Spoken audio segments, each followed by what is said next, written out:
Welcome to Crossroads.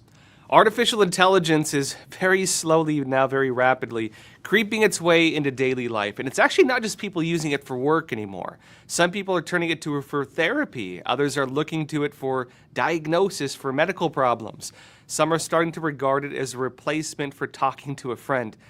None of this recommended, by the way, but this is all raising additional concerns over whether this could lead to a new type of social pathogen, something that could even deepen the darker parts of human nature. Now, it's just one part of what's now coming up into the surface and how people are turning to AI. There's the issue of how the systems actually work.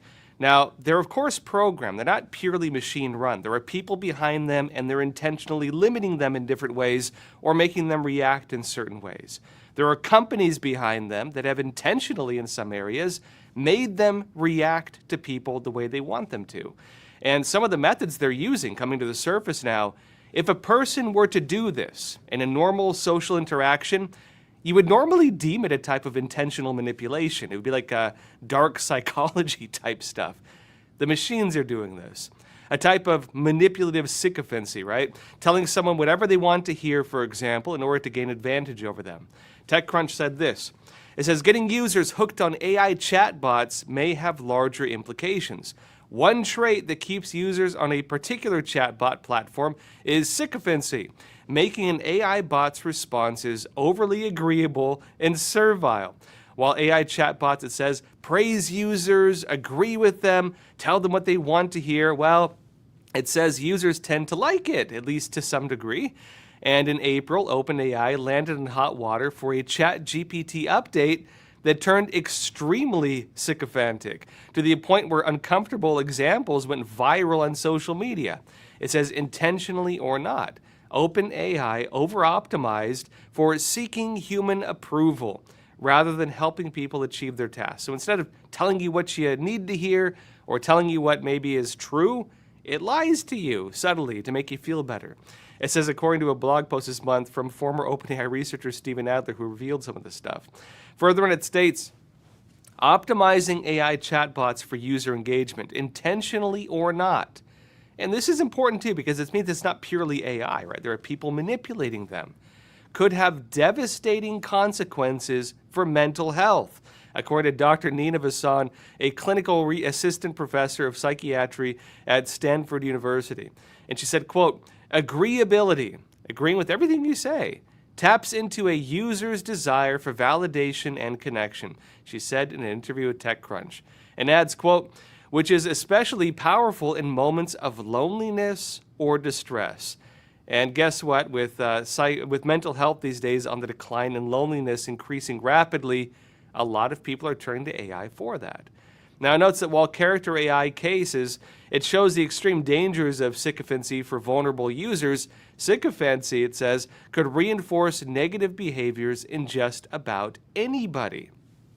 Now, point is, maybe that won't, prove too dangerous for some of us. Maybe some of us who have normal friends and social lives and so on, not such a bad deal. It is still not good for us over the course of time. But for some people, you combine that with people becoming more isolated. Look at the stats right now of the increasing isolation, especially among younger generations, or among people who have underlying mental health issues also significantly on the rise. Then what does that mean if they have an unhealthy thought? And what does that mean if AI makes those unhealthy thoughts grow? Well, that's when you have real problems. Washington Post said this. It says the bad advice appeared in a recent study warning of a new danger to consumers as tech companies compete to increase the amount of time people spend chatting with AI. In other words, these are businesses. What do businesses need? They need engagement. What does engagement need? It means addiction. How do you create addiction in a conversation? Well, you make it manipulative. It says the research team, including academics and Google's head of AI safety, found that chatbots tuned to win people over can end up saying dangerous things to vulnerable users. It says the findings add to evidence that the tech industry's drive to make chatbots more compelling may cause them to become manipulative or harmful in some conversations. And it says companies have begun to acknowledge that chatbots can lure people into spending more time than is healthy talking to AI or encourage toxic ideas. while also competing to make their AI offerings more captivating, it says. Now look, from a business standpoint, you could say that's just how things are. That's how the markets work. That's a free market system. What are you going to do about it? But social media companies, they've been criticized for doing similar things. They use addictive algorithms. They intentionally make their platforms addictive. In fact, they even tap into research and things like gambling. They use casino technology to make people addicted. And while that does have the effect of causing people to waste more time, just doom scrolling through, pointless posts, we've all done it probably.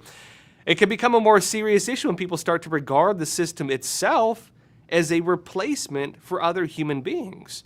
It's one thing if you're just looking at dumb things on the internet, right? It's another thing if you're turning to the internet as a replacement for social interaction. And AI is raising that issue. And so as we see this now happening, I'd say, in fact, some of the companies producing AI, they're even creating it with this type of vision, a replacement, in fact, for human interaction. They want that. The idea that maybe artificial intelligence can even start to replace your human friends. Meta CEO Mark Zuckerberg seems to think this is a good idea, for example. He stated in an interview with Mr. Patel that AI could fill a friendship gap. Watch this. Already one of the main things that we see people using Meta AI for is kind of talking through difficult conversations that they need to have with people in their life. And then I think as the personalization loop kicks in, and the AI just starts to get to know you better and better, I think that will just be really compelling. One thing just from working on social media for a long time is there's the stat that I always think is crazy. The average American, I think it's fewer than 3 friends. 3 people that they'd consider friends. And the average person has demand for meaningfully more. I think it's like 15 friends or something, right? I guess there's probably some point where you're like, all right, I'm just too busy. I can't deal with more people. But the average person wants more connection than they have. Now, of course, one of the things Meta's working on right now is augmented reality. Glasses you wear effectively that kind of embed or augment the digital world into the physical world. So, for example, you could be sitting on a couch like this. You could access the internet, you can embed video games into the real world, and you can, of course, browse the internet, watch movies, do a lot of other things, do your work, but also have friends, digital friends, added into your environment. Now, is that a healthy thing or an unhealthy thing?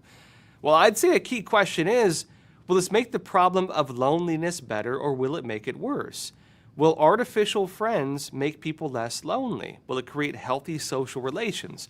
Well, there was a recent TED Talk that went over some of the impacts of loneliness and some of the ways to get over it, in fact.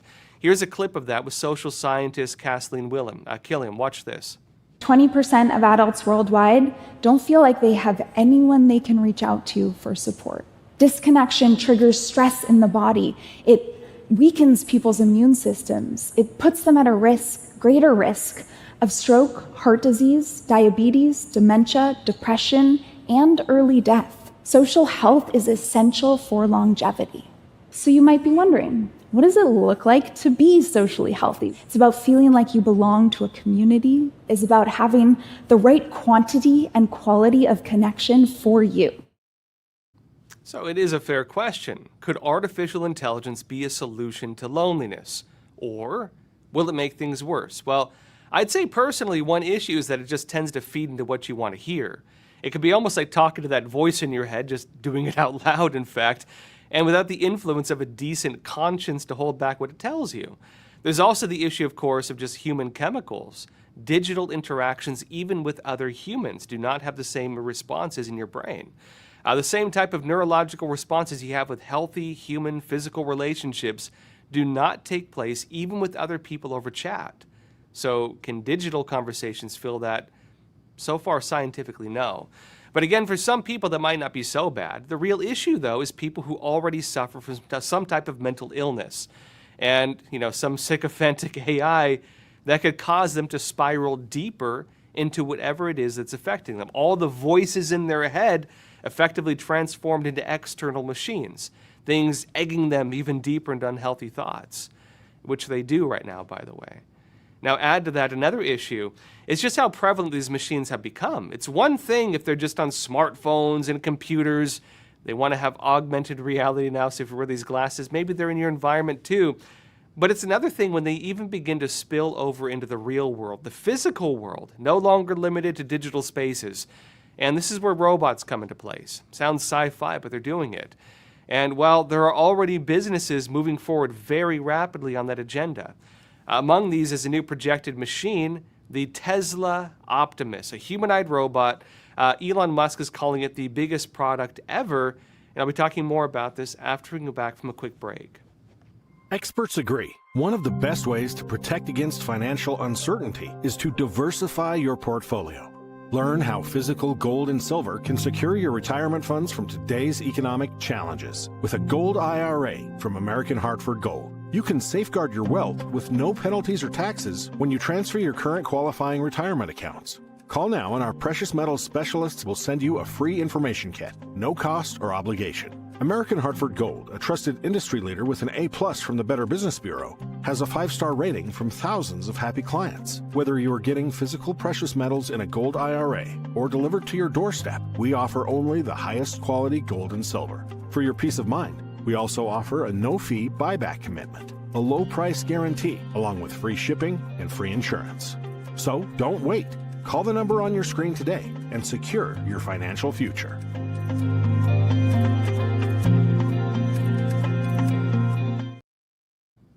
Welcome back. AI machines are becoming increasingly prevalent. And look, it's one thing if they're on smartphones and computers, and especially when people are, hooked on these things, it's kind of problematic. But it's another issue entirely when they even begin to spill over into the real world. And this is where the robots come into place. What happens when the AI starts getting integrated into just about everything? They call it the Internet of Things, where everything from your picture frame to your TV to your refrigerator to your house, everything is connected to the internet. What happens when an AI starts running it? And what happens when we give the AI a body? Well, already there are businesses moving forward with that agenda. Among these projected new machines is the Tesla Optimus. It's a humanoid robot. Elon Musk is calling it the biggest product ever. Let me show you this. Watch.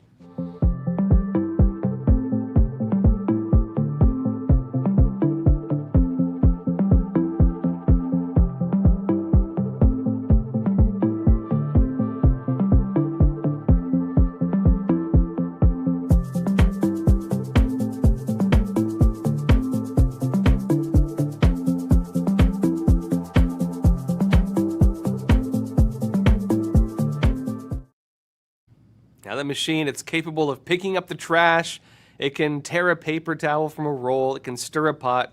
And what's interesting is this, these tasks were learned, not programmed necessarily, they were learned by the Tesla Optimus through artificial intelligence, watching videos of humans completing the exact same tasks.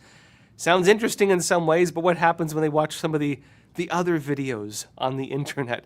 What will the AI learn? Especially when it has access to the entire internet. But remember, this comes also after something else. Elon Musk stated back in May that at the Saudi U.S. Investment Forum that, quote, there will be tens of billions of humanoid robots by the year 2040. Watch this. My prediction actually for humanoid robots is that ultimately there will be tens of billions. I think everyone will want to have their personal robot. You can think of it like as though you had your own personal C-3PO or R2-D2, but even better. Then who wouldn't want to have their own personal C-3PO or R2-D2? That would be pretty great. Tens of billions by 2040. So in other words, the projection is they're going to outnumber humans by a very large degree. And that, of course, raises another question. If AI outnumbers humans, if it starts replacing most of the jobs and even minor roles we play in our lives, like taking out the trash or stirring your pot of coffee or tearing a paper towel from a roll, what do humans become? What would this mean for the human population, in fact? Well, there are other predictions on that. Some predictions say this could decimate the human population. And look, even outside the whole Terminator sci-fi concept that the machines are just going to rise up and kill us all, What about if humans just stop seeing a value in other humans? What if we do it to ourselves? What if people just decide that we don't want to reproduce anymore? What if we say that, well, why make more humans? Already we are seeing this happen. We're already seeing the trend, in fact. Negative population growth. And there are projections artificial intelligence could make that worse as well. The Sun said this, is that Earth will have a dystopian population of just 100 million by 2300 as AI wipes out jobs, turning major cities into ghost lands, an expert has warned. And its computer science professor, Subhash Kak, forecasts an impossible cost to having children who won't grow up with jobs to turn to, and adds that, and things will get bad. He predicts the population will shrink to nearly the size of Britain's current estimated population of close to just 70 million people. And notes the Age of Artificial Intelligence author who works at Oklahoma State University told The Sun, quote, computers or robots will never be conscious, but they will be doing literally all the things we do because most of what we do in our lives can be replaced. Notes the professor who also wrote Matter and Mind said birth rates will plunge because people will be reluctant to have children who will likely be unemployed in adult life. And he added, quote, people have stopped having babies. Europe, China, Japan, and the most rapid fall in population right now is taking place in Korea. And he added also, quote, now I'm not saying that these trends will continue, but it's very hard to reverse them because a lot of people have children for a variety of reasons. He says one, of course, is social. Interesting, right? If we no longer need kids or families for social interactions, it's the machines. Why have kids? If you don't need them to work, no more kids working the farm or doing chores, why have kids? If kids become nothing more than a chore for you, why have them? And notes, quote, in the back of your mind, you have a sense of what the future is going to be like. And look, I'd say that's an issue. Some of the big reasons right now people are not having kids. Why are people not having kids? Well, on one side, it's a combination of economic factors. A lot of people, it's economic. And just, basic responsibilities. Some people don't want to grow up. They don't like the idea of having to be responsible for another life. They say, what do you mean? I can barely take care of myself. How am I going to take care of a kid? But for others, it's about income. They feel they cannot afford to have children. They're worried about what effect it's going to have. Can I still have my career? How am I going to take care of them? How can I pay for it? I can barely afford rent. They might wonder how they could get by as a parent, let alone just themselves. And look, it's a fair question to ask. Whether that challenge, will that become worse or better if AI and human robots start taking over most of the available jobs? If you can't find a job right now, what about when your boss can find a robot that does it better than you could? What if a robot is more efficient than you? What if a robot is faster, doesn't complain, doesn't need to sleep? Well, what do you become? Now look, right now AI is not that old, and already it's doing this. Already this is happening. Meta, for example, they are looking to replace most of their risk assessment jobs with AI. NPR said this. Now, according to internal company documents obtained by NPR, up to 90% of all risk assessment will soon be automated. No more human jobs in that sector, or very few in fact. It says in practice, this means things like critical updates to Meta's algorithms, new safety features, and changes to how content is allowed to be shared across the company's platform will be mostly approved by a system powered by artificial intelligence, no longer subject to scrutiny by staffers tasked with debating how a platform change could have unforeseen repercussions or be misused. No more human flaws, no more problems of human bias, no more problems of people complaining or going to HR or saying they want a raise, no more of that. It says inside Meta, the change is being viewed as a win for product developers who will now be able to release app updates and features more quickly, but not everybody's a product developer. It says current and former Meta employees fear the new automation push comes at the cost of allowing AI to make tricky determinations about how Meta's apps could lead to real-world harm, let alone losing their jobs to AI, by the way. Replacing a lot of digital jobs also. It's replacing, of course, programmers. It's replacing web developers. It's replacing artists. And this is something big because look, one of the views of the robot revolution would be this: have the robots do the menial labor, let us become artists and poets and writers. But AI is replacing that as well. The same thing is taking place in the creative industries. Human creativity, artists, radio hosts, writers, they're finding that, well, work is already getting thin. It's hard to find a job. Because why? People are turning to AI. The Guardian said this: one day I overheard my boss saying, just put it in ChatGPT, the workers who lost their jobs to AI. And they interview a huge number of them. All these employers, all these former employees who lost their jobs because they were replaced by the robots. It says from a radio host replaced by avatars to a comic artist whose drawings have been copied by Midjourney. How does it feel to be replaced by a bot? Now look, it's the same thing with voice acting also.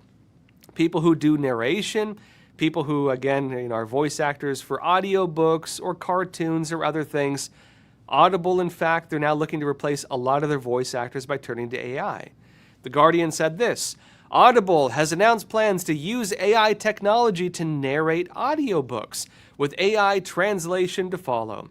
It says further in, both options will allow publishers to choose from more than 100 AI-generated voices across English, Spanish, French, and Italian to narrate their books. AI translation of audiobooks is expected to be available later in the year. So you buy an audiobook, all the publisher did for that audiobook was took their physical book, pumped it through AI, and got an audio version out the other end, and you're paying money for it.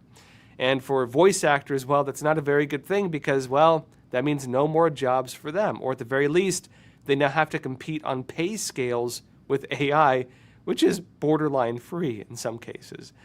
And so for people who might think, well, I work in the real world, good thing it's not going to take my job. Hey, AI, let's see you build this house. I don't need to worry about it. Well, guess what?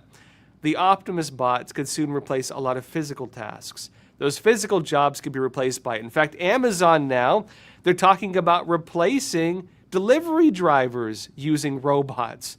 Hey, no more delivery driver jobs, which are very well-paying jobs, I might add. Just have the bots do it. Have the bots drive the vehicles, auto driving. Have the bots get out of the cars. Have the bots carry the packages. Have them drop them off and fire all the humans. And even things like farming. One of the most fundamental things is getting replaced by machines. In fact, it's already happening. John Deere, they just rolled out new AI machinery to take over all the farm work. Fox Business said this: John Deere is turning to artificial intelligence to help farmers address labor shortages and enable them to handle other tasks associated with their business. They said, quote, think about every step a farmer does for corn and soybeans, whether that's tilling, planting, spraying, and harvesting. Well, that's according to Deere CFO Josh Jepson saying in an interview on Clem and Countdown. And he said, quote, we will make all of those autonomous here over really probably the balance of the decade. It notes that through the creation of autonomous machines, John Deere, hopes to address customer challenges like job quality, not job availability, but quality, access to skilled jobs, and the, quote, ability to get the job done at the right time, Aspen said. And added as well, it says the company announced in January the creation of new autonomous tractors, an autonomous dump truck, and an autonomous electric mower.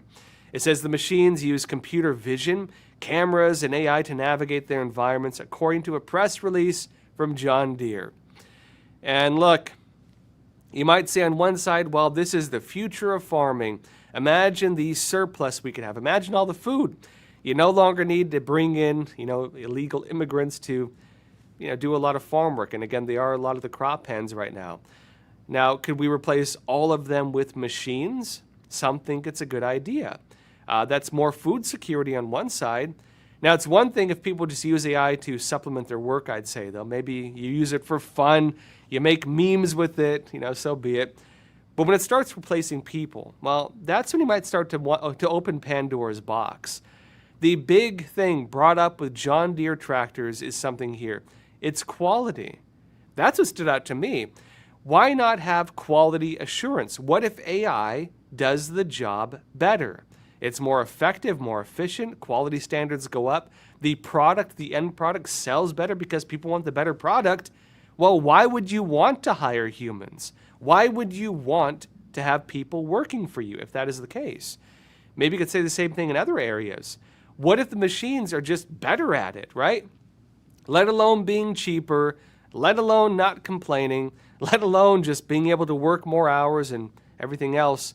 What if the end product is a better product? Well, if that's the case, and that goes industry by industry, that raises a very, very concerning question, because I'd say what becomes of us in that case?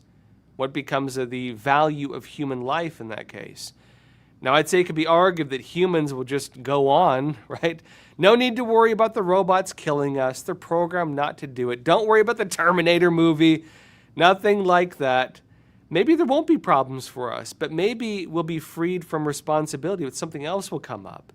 Humans will be relinquished of work, the toil and labor of the human world, right? No more need for that. Among the proposals going around is that humans, well, as a way to supplement that, as our jobs get replaced by the robots and machines and AI and everything else, we'll be the fine, fancy sitting around people with robots serving us.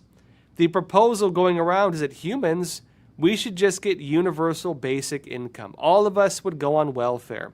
We'd get paid to do nothing without the need to do anything, right? No more pressure, no more work, no more responsibility, no more jobs. Why bother having kids? Who wants that responsibility? Just enjoy your life. Let the robots take care of you. I'd say that's a big concern, though. Now, look, yes, life would go on. No need to worry about it. Put that aside. But I'd add something right here.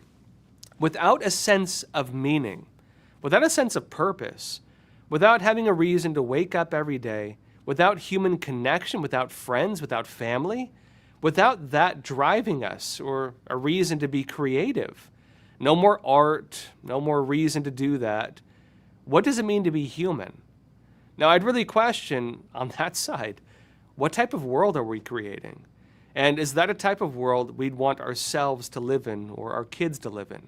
Because they're the ones going to be facing this. Now, personally, I find it all deeply concerning. That's not a world I want. This is not a future I want. And I'd say that without meaning and without purpose, all those problems of mental health, all those problems of depression, all those problems of loneliness and disconnection, what happens when the AI also begins to feed into that? What becomes of the world, I'd say? I find this deeply concerning, actually, and it's not something I would want. That said, folks, let's jump into some questions. On that note, I'm on the road right now. You might notice the background is a bit different. I'm in California, and for those of you joining the event today, I'm at the Orange County office, really nice place. I just saw the event space, actually just on the, if you could see through this wall, it's just on the other side. Looking forward to seeing some of you here in Orange County today for the event. But let's jump into questions. Let's see here. First off, Ashley from California. You're saying AI is also not helping human intelligence. That's a whole other issue. That's a great point. AI is also not helping human intelligence. Becoming more dependent on AI will lower IQ in humans. Ashley, I didn't even think about that. That's a scary thought. Has anybody ever seen that movie, Idiocracy? Idiocracy, it's like the dystopia where everybody becomes stupid because it's like, the theme of the movie is this. It's a very funny one. All the smart people are like, you know what? Maybe we should think about having kids. It's probably not a good idea. I can't afford it. Let's plan things out. And it's like the future where all this smart, hardworking people just don't have kids. And the people who have kids are the people who don't think about it. And so what happens in the movie is like, humans reproducing are all the extremely low IQ people. The high IQ people die out over the course of time.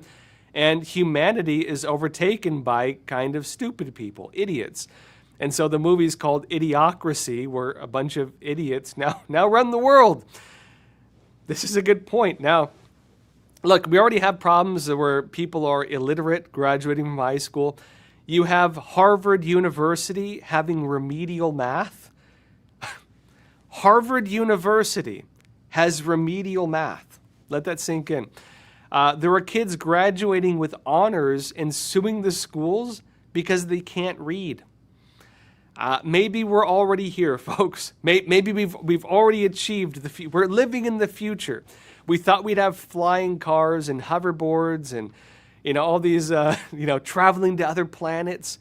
Instead, we get illiteracy, Harvard with remedial classes, and AI chatbots that tell us whatever we want to hear. Wonderful. What a time to be alive, right? But Ashley, you raise a really interesting point, right? Because, I was thinking about this. When people look at issues, they often look at it in an isolated manner. They're looking at the robots. They're looking at the robots replacing farming jobs. They're looking at, for example, AI replacing, web development or security. They're looking at augmented reality where you're sitting and you have your glasses on and you're sitting in a room filled with friends and they're laughing at all your jokes and they'd be like, oh, you're so great. But they're fake, it's AI. We don't think of these things in conjunction with each other. We don't think of how all of this combined is going to affect us. And so what does it mean combined, right? Well, you don't need to work, meaning you don't need to learn any skills. There's no reason to be creative because AI draws better than you ever could. It makes films better than you ever could. It does voice better than you ever could, like audio stuff. Maybe it writes books better than you ever could. It writes movie scripts better than you ever could. Why be creative? Okay, I guess I won't bother with that anymore. You already have kids saying that, by the way. Like, why would I get a job in art? You can't make a living in that. No motivation for human creativity. Maybe pottery will be all that's left. So none of that. You don't need to learn trades. The robots will take care of it. You don't need to learn how to farm. The robots will take care of that. That does raise a key question of what happens if, for example, there's a power outage and the robots stop farming for a season and everybody starves to death and humans don't have the skills to replace it. One key thing with that, my dad and I have talked about this a lot, that, when a civilization ends, oftentimes people forget how to do some of the artisan skills of that civilization. One key thing my dad talked about with me, when the Roman Empire fell, Europe, of course, fell into kind of like a dark age where a lot of skills were lost. Even the type of building technology was lost. People went from building these grand buildings and houses and plumbing. They had the aquifers, the aqueducts. They had the aqueducts, the Roman aqueducts. They had the ability to make cement that only recently have we begun to figure out. They could make things that even we as a civilization are only now learning how to make. And how did you have it so those skills were lost? If you ever watched Mike Rowe, he did the show Dirty Jobs, he's raised that question with a lot of trades. There are certain trades, certain skills that are not being replaced. And he's raised the point, look, we think that our quality of life is going to continue forever. We think that the way we live is just going to keep on going. But you need people who know how to do it to maintain it. If people stop learning the trades, if they stop doing the dirty jobs, right? Mike Rose, he's big on that.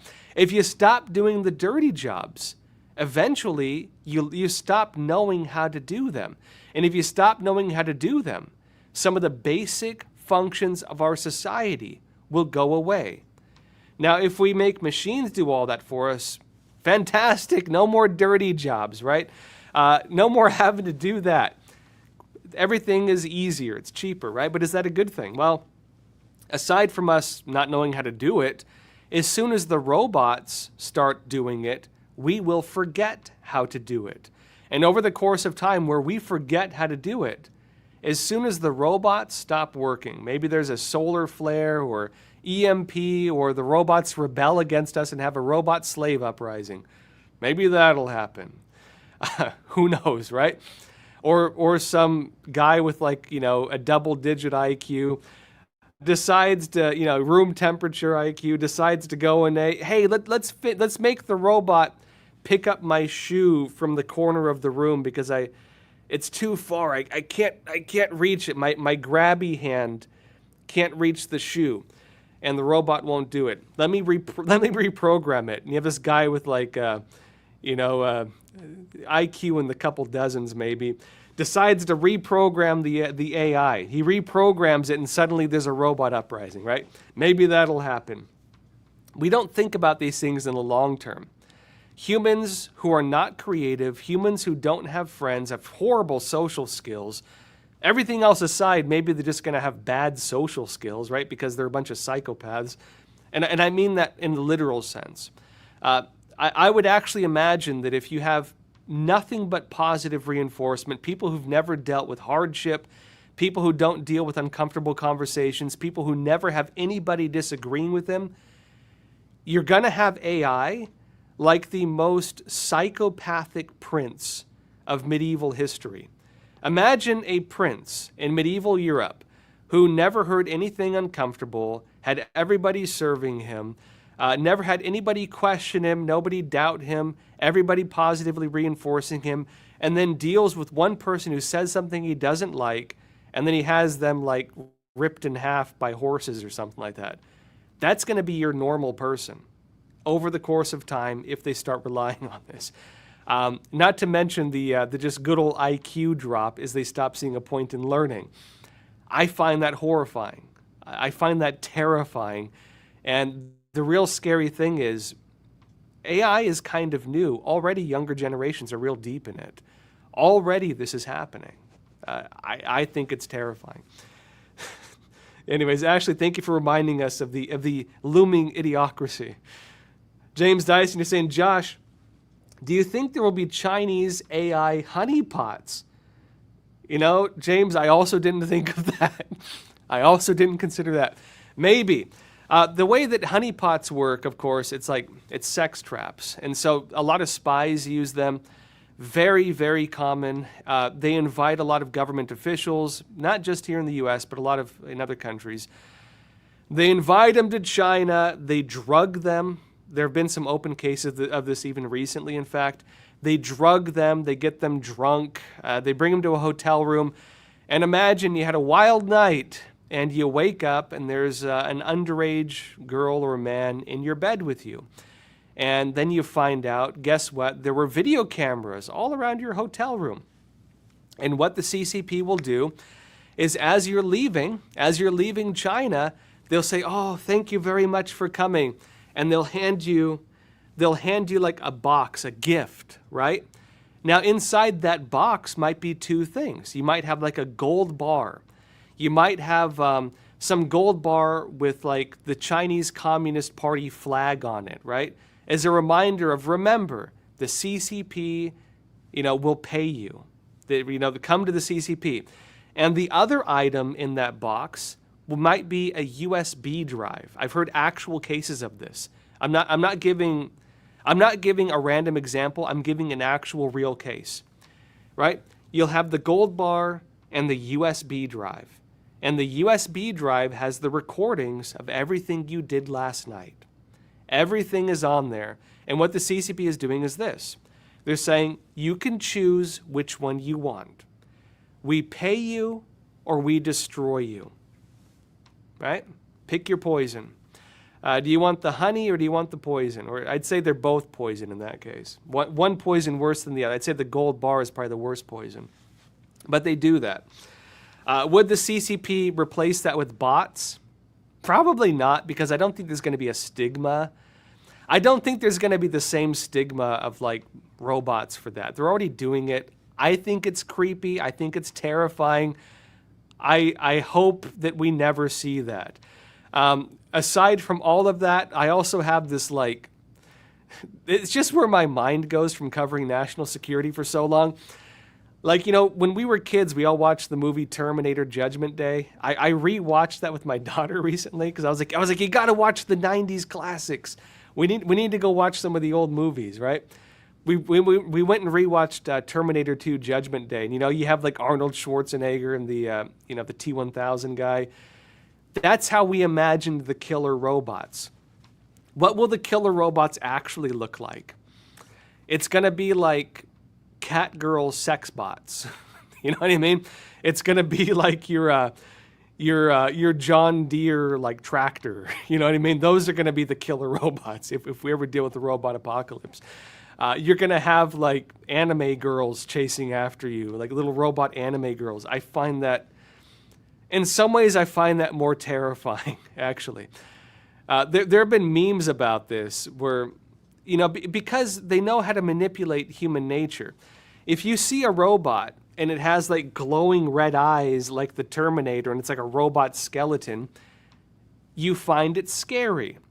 If you have a robot and it has this little like meme smiley face, or it, you know, does some cute sounds or something like that, you find it less scary. And the real scary thing is they might use that for war. You might have like a killer robot giggling and making sounds that you find appealing while it chases after you. And look, I know this sounds like I'm talking about some sci-fi stuff. Look at the Ukraine war right now. I mean, to talk about something very real. You know, all jokes aside, look at the Ukraine war right now. Bots are becoming the main tools of war. Robots are becoming the main tools of war. We're already there. I mean, the videos are horrible. You can't browse X without seeing some of them. I saw a video the other day. It's this Russian soldier. I assume he's Russian. I've seen both sides do it.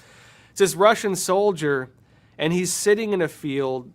You know, he doesn't even have a gun anymore. He probably dropped it, wandered off, and he's sitting there just staring into space. You can tell he's given up on life. And there's this robot drone with a camera on it just circling around him, and then it just goes slowly towards him and then disappears because, you know, when they blow up, the camera goes out. That's what war looks like now. Where have gone the days of glory, right? Where have gone the days of bravery? Where is the bravery when what you're doing is trying to, you know, shoot down a drone as it's flying at you? War has already changed. This is where we're at now. We've already recognized that the future of warfare is probably going to be drones. The future of warfare is robots. We're already there. And I find that horrifying. Tharpat, you're saying, so let me get this straight. They isolated us through technology, and now they're going to fix us with more technology. Yeah, if you want to get out of the hole, keep digging. If we keep digging, we'll get out of this hole eventually, right? Keep going down. You know, I have an interesting story on this. I have an actual anecdote. So I've had many jobs in my life. I've had a lot of odd jobs. I used to have summer jobs. I've been working full-time jobs every summer because I used to work for my dad since I was like 12 years old. You know what I mean?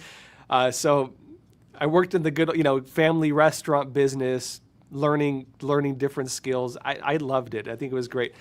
Even when I didn't have to, I'd usually get summer jobs. And so every summer I was working. One of my jobs, when I was freshly out of high school, actually, I did door-to-door fundraising for like a nonprofit. And, they'd pair us with people sometimes. One of the people I was paired with for a while was an ultra-Orthodox Jewish woman. And we used to have really interesting conversations because, you know, she'd tell me a lot of their folk tales and stories and stuff like that. We'd have a lot of like religious conversations. One of the concepts she told me of that they have, I don't know if it's all of Judaism, but I know at least according to her among the ultra-Orthodox community, they have an anecdote about creating a circle using lines, right? And it's an anecdote about the value of tradition. She said that, and also with people losing, it's a deep anecdote actually. It also ties into the idea of when you lose sight of the reason why you do something, you forget why you do something, right? You're doing it and you forget the original meaning. It has religious connotations that maybe we have all these protocols or habits or, you know, ceremonies we have, but we forget the reason for them. We forget the purpose of them. Same thing with life, that we might, as humankind develops, we might start saying, hey, look at these new devices, these new gadgets, these new ways of living. And we start to forget the things we had before, the things that actually did make us happy, the things that, honestly, for those of you who grew up in the 70s or 80s or 90s, are you more happy right now than you were back then? Have smartphones made you more happy than you were as a kid? Are you more happy now than you were as a kid when you didn't have smartphones? Are you more happy now that you have the internet versus when you had a television with 12 channels on it? I don't know. The anecdote is this. They say it's like trying to take a circle and you want to recreate the circle using lines. So you're not drawing a circle, you're using lines to recreate a circle. So that circle is where you started, right? That circle is tradition and family or maybe religion, right? The things that are the foundation of society, the things that used to make you happy, the things that used to be what everybody had. And then somebody develops something new. It's a line, right? And you say, well, this line doesn't really make a circle. Let's make another line. You make another line. Well, that's not a circle. You say let's say you make 3 lines. You make a triangle. That's not a circle. You make a hexagon. Well, that's not a circle. You keep going. You make more and more lines. Eventually, what happens? Well, that circle made out of lines eventually will look just like a circle. You'll have smaller and smaller lines. Now, you might believe then, hey, this is just as good as this. I've made a circle. In reality, not only have you not created a circle, with every line, you've actually gone further and further and further away from what you originally had. You've actually deviated further and further and further from that original state. And I mean, that's a deep concept. Like I still think about that concept, right? And when I look at AI and I look at modern technology, look, I'm not like a Luddite. Obviously, I do a YouTube channel. You know what I mean? I'm kind of a Luddite, fair enough. But I see value in this stuff. But I do think it's easy to lose yourself in it. I do think it's a dangerous track we're on, this progressivism, right? Where we can start to believe that we're happy when we're not. We believe the next gadget is going to improve our lives. We believe the next innovation is going to make us happy. We believe that rather than make friends, we should make robot friends. What an idea. Rather than become social, why don't I jump on ChatGPT and talk to that? Is that going to make me more happy or less happy?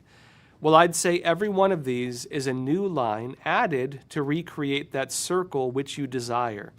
And I'd say the more lines you create, the closer you are to having the life you want. When in reality, I think you've drifted further and further from that. I really think what's going to happen is that people are going to make themselves unhappy. I think that's what's going to happen. I think people are going to make themselves unhappy. And that unhappiness is going to further a lot of the problems we're facing, whether it's mental health or depression, like not even psychopathy and stuff, like just depression and a sense of disconnectedness. And has anybody ever read that book, Man's Search for Meaning? Several years back, I was kind of going through a rough patch, and I had a friend give me that book, and that book really helped me. Man's Search for Meaning. And the book said basically, it was about people who were in concentration camps during the Holocaust. And it's the person said that in terms of what allowed some people to survive and others to not survive, was not so much a difference in terms of what they had physically. You had the same food, you had the same terrible jobs like slave labor, you had the same bad living conditions, you had the same everything, right? The difference was in how people handled it. How did you handle your hardship? That was the difference. And it was also in terms of how you regarded it. The author of that book said that the people who did the best, the people who survived, were the people who held on to some kind of ideal, the people who held on to a reason for why they did what they did. And it was the people who gave up, who lost their sense of meaning, who just withered away. And I wonder, actually, that with AI, if we lose our sense of meaning, will humanity just wither away, right? It's something I was thinking about when I was putting this episode together. I was thinking about this, right? Aside from everything else, what a terrible thing to lose our sense of meaning, right? I mean, and look, I think a lot of, this is another point. I think a lot of people go through this when, a lot of people work to retire. I can't wait to retire. What happens with a lot of people, if you don't have a sense of meaning outside of work, and I think you should have a sense of meaning outside of work. I think family is a good one. I don't think you absolutely have to live for your work. But a lot of people, when they retire, they lose their sense of meaning. And I think that's probably been made a lot worse because of retirement homes, and you become more disconnected with friends or family. I think that's terrible, and maybe that makes it worse. But I think people do find that once you're relieved of responsibility, you are not necessarily happier. Oftentimes it's the opposite. When you no longer have responsibility, even though you don't have to work and you can do whatever you want, you might find that you get kind of depressed. And I would say that's partly because you've lost your sense of meaning. I don't think it's healthy. And when I see robots looking to replace that, like all of society will undergo that if we allow that to happen. I was thinking about this. VW Birdhead, you're saying, sounds like socialism. Yeah, actually I can talk about that. So you say countries that don't have people trying for all they get the same pay, no incentive to create, very sad. Yeah, it's what happens. I mean, towards the end of the Soviet Union, you saw that. People stopped bothering. Why should I become a doctor if the doctor gets paid as much as the store clerk? I can go become a cashier at the local market. I can hand out the bread in the bread line. Why would I go become a doctor? Why should I push myself? Why should I do the job that is more difficult and dirty and hard and challenging? Or why should I do a job where I have to deal with people giving me a hard time when I could do an easy job? Well, under socialism, as practiced in the Soviet Union, you didn't have to. You could do whatever, you didn't have to. I'm not going to do that anymore. What happens? People stop applying themselves. The quality of everything goes down, and society withers away. We saw that in the Soviet Union. I would actually say we see it right now in China with the Chinese Communist Party. The lying flat movement happening among kids, the entire narrative is based around that. Why should I bother? Why should I bother studying in school when my future promise to me is to become a factory worker with no hope of anything better? Why should I care about doing a good job at work when the pay for myself is the same as the pay for the person next to me, regardless of how good the product is? Why should I care? Why should I bother working extra hours if there's no incentive? Why should I bother doing anything? Why not just lie flat and watch anime on my smartphone? You know what I mean? Which is what they're doing. And now part of that I'd say is a good thing because some of them are doing it out of protest against the Chinese Communist Party, like a Gandhi-type protest. But I think on the other side, you have some who are just giving up on life. They're giving up. On another note, if you even look at the carrot on the end of the stick, the thing promised by socialism, a lot of people are familiar with the Communist Manifesto. That's one side of it. The other major book that Karl Marx wrote was Das Kapital. And some people have pointed out the few people who actually read the dang thing because it's massive.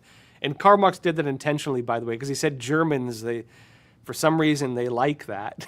They just want like a lot of text. The beginning of Das Kapital is a criticism of the markets, of business. It's a criticism of everything. The end of Das Kapital, it's a criticism of the Industrial Revolution. But interestingly, the end of Das Kapital is a praising of the industries and the markets and technology, which, some people say seems disconnected, right?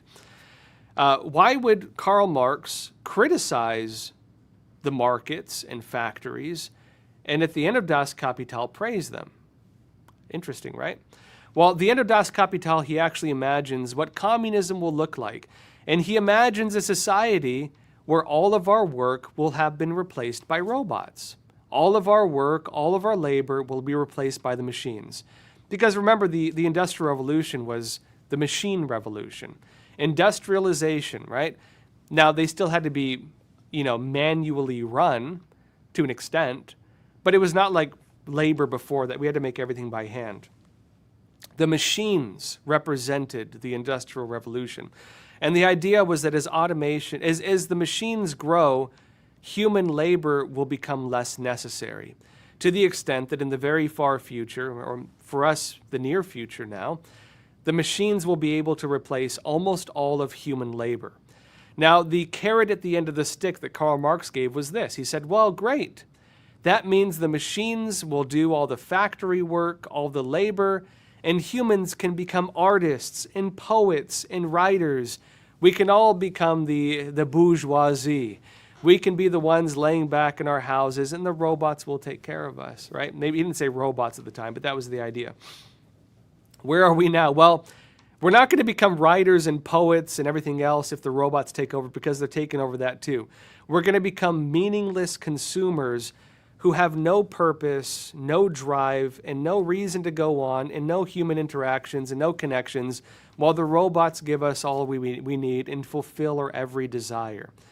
Imagine the human degeneracy that will emerge from that. Gluttony, lust, indulgences of every kind, being fed by robots. I think you're going to watch human morality take a nosedive. There's going to be no reason for morality. You're going to watch, again, mental illness and other problems increase massively. You're probably going to watch some people move closer to religion, but a lot of people abandon it because, you have everything you want. Why have a desire for this, promise of heaven? Now, on the other point, just to address Das Kapital and Karl Marx. First off, communism does not achieve that, never has. A lot of the poor young revolutionaries who think they're going to liberate themselves from labor find that communism is a labor movement, and so they find themselves working stupid jobs at the Chinese factory. You know what I mean?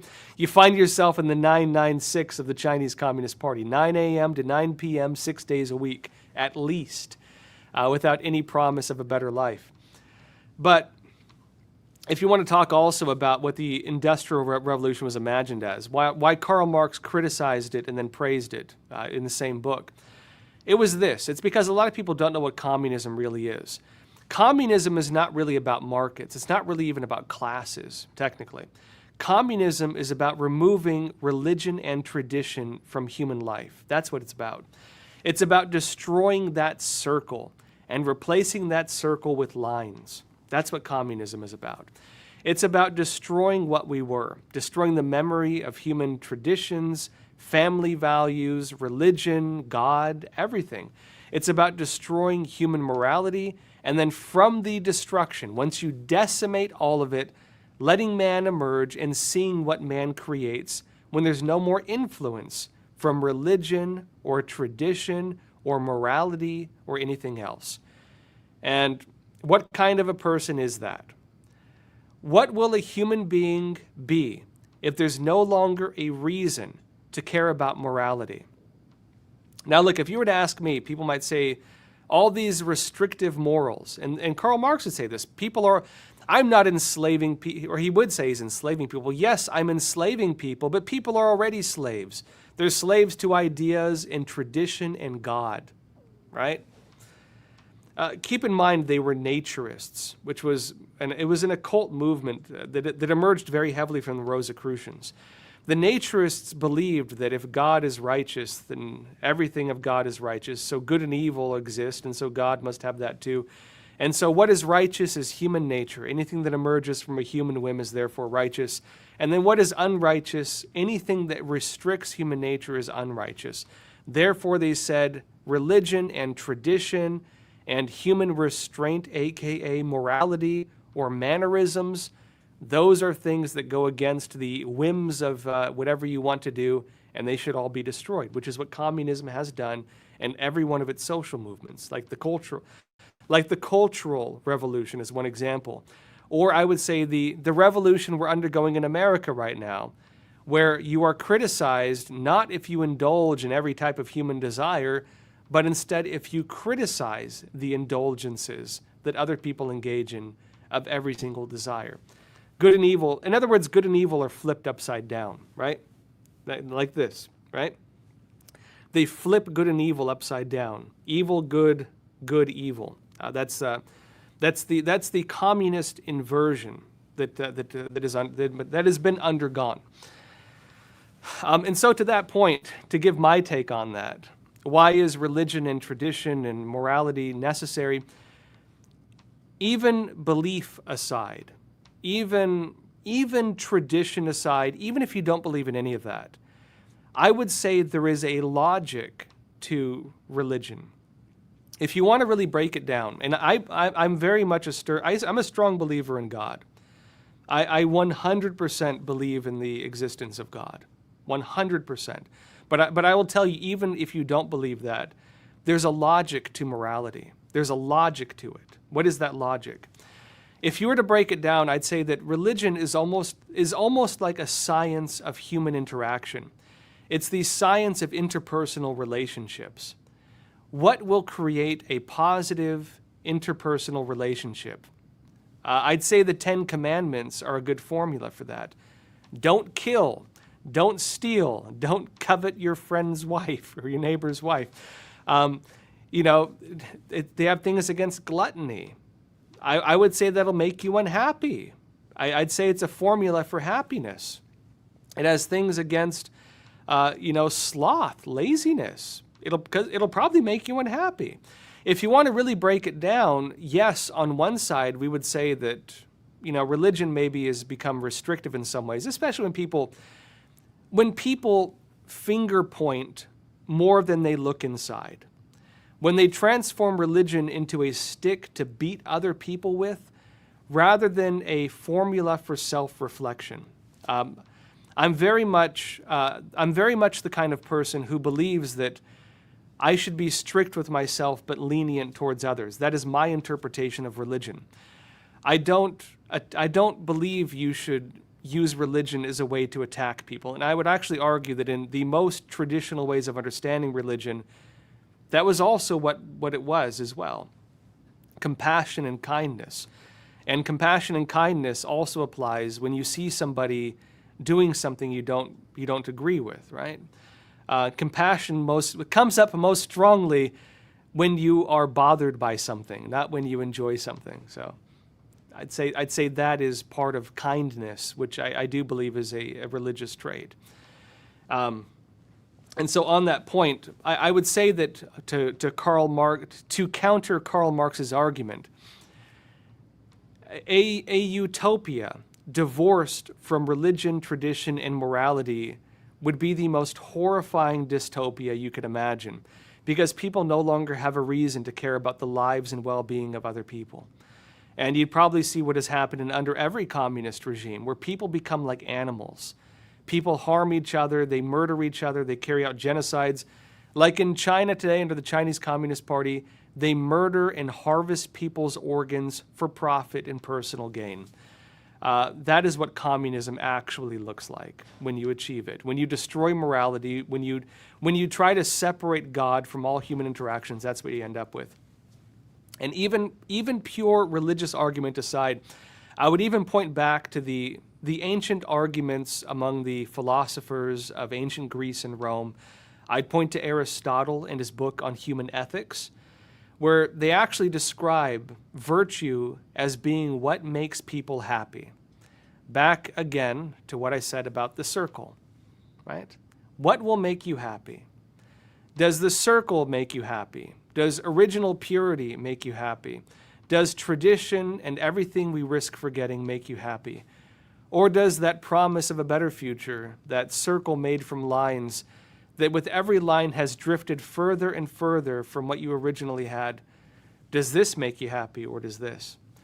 I'd say to everyone here, I'd ask you just for the chat, I'd ask you this question. Remember I don't know, some of you grew up in the 70s or 80s or 90s or early 2000s at this point, maybe even before that, when your TV had 12 channels, when you didn't have a smartphone, when there was no social media, when you had to memorize your friend's phone number and your phone was connected to a wire and you couldn't go too far from the wall and you had to hold it like this when you were like doing stuff. Did you feel more connected to other people then than you do now? Because, we're more connected now than ever. Did you feel more connected to other people back then? Or do you feel more connected to them now that we are more connected than humans have ever been, quote unquote, right? That line, look at all these lines we've created to make us more connected. Do you feel more connected? Do you feel more entertained? Do you feel more fulfilled now with endless entertainment? The ability to binge watch an entire season of any show you wanted at any given moment, when you can watch any movie you want at the touch of a finger, versus when you had to drive to Blockbuster and wander around for like an hour browsing all the aisles, and you pick a movie finally and you get it for like 5 days or 2 days if it's a new release, and if you forget, they fine you. Do you remember that? Or if God forbid you lose the thing. Did you feel more entertained with that or with what we have now with endless entertainment? Did you like that circle more, or do you like that line, that circle made of lines more? What did you find more fulfilling? You tell me. I'm curious what you all think. Let me know in the chat. That said, folks, I will see some of you today. As you can see, I'm not in my normal studio. I'm actually in California. I'm in the Orange County office of the Epoch Times. Anybody who comes today for the event to Orange County, you get to see the office here. It's awesome, awesome office. We have a great event space just on the other side of this wall, in fact. Again, I'll be giving a speech here today. We'll hang out, have some food. So I will see some of you today. For everybody else, I will see you. We won't have an episode tomorrow. I'm not going to be on primetime tomorrow, but please still watch it. We have a lot of other great hosts on primetime. Obviously, I'm not there to be in studio with them. But I will see you all again on Monday, 10:30 a.m. Eastern Time. I'm still going to be on the road. In fact, I'll be speaking at Freedom Fest in Palm Springs next week. So I'll see you all next week, too. That said, folks, I will see you all soon. And that said, as always, please take care of yourselves, stay informed, and stay free. Thank you.